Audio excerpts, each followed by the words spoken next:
ನಮಸ್ತೆ ಸ್ನೇಹಿತರೆ. ಇವತ್ತಿನ ಕಥೆ ಒಬ್ಬ ವೃದ್ಧ ವ್ಯಕ್ತಿಗೆ ಆತನ ಗೆಳೆಯ ಹೇಗೆ ತನ್ನ ಯುಕ್ತಿಯಿಂದ ಸಹಕಾರ ಕೊಟ್ಟನು ಎಂಬುದು.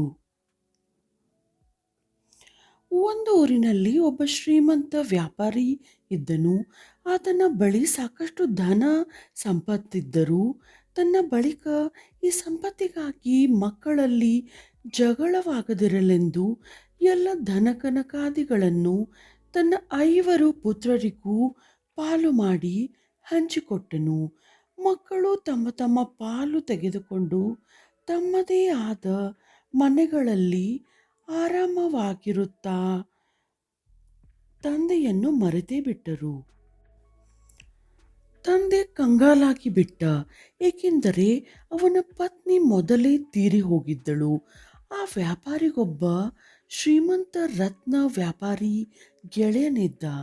ಅವನು ತನ್ನ ಗೆಳೆಯನನ್ನು ನೋಡಲು ಬಂದಾಗ ತಂದೆಯ ಸಂಪತ್ತು ಖಾಲಿಯಾದುದರಿಂದಾಗಿ ಅವನನ್ನು ಯಾರೂ ಪ್ರೀತಿಯಿಂದ ಕಾಣುತ್ತಿಲ್ಲವೆಂದು ಅವನಿಗೆ ತಿಳಿಯಿತು.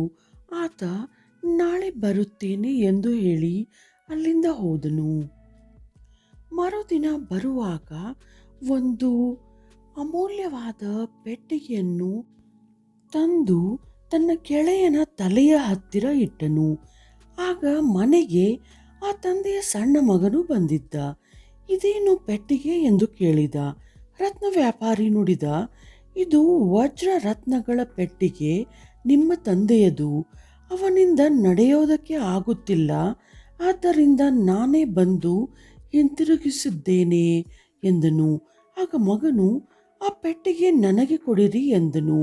ಆಗ ರತ್ನದ ವ್ಯಾಪಾರಿ ಹೇಳಿದನು, ಸಾಧ್ಯವಿಲ್ಲ, ಅದು ನಿಮ್ಮ ತಂದೆ ಇದ್ದಷ್ಟು ಕಾಲ ಅವರ ತಲೆಯ ಬಳಿಯೇ ಇರುತ್ತದೆ. ಆಗ ಸಣ್ಣ ಮಗ ತನ್ನ 4 ಅಣ್ಣಂದಿರಿಗೆ ರತ್ನದ ಪೆಟ್ಟಿಗೆಯ ವಿಷಯ ತಿಳಿಸಿದ. ಎಲ್ಲರೂ ಓಡೋಡಿ ಬಂದರು. ಪ್ರೀತಿಯಿಂದ ತಂದೆಯ ಉಪಚಾರ ಸೇವೆ ಮಾಡತೊಡಗಿದರು.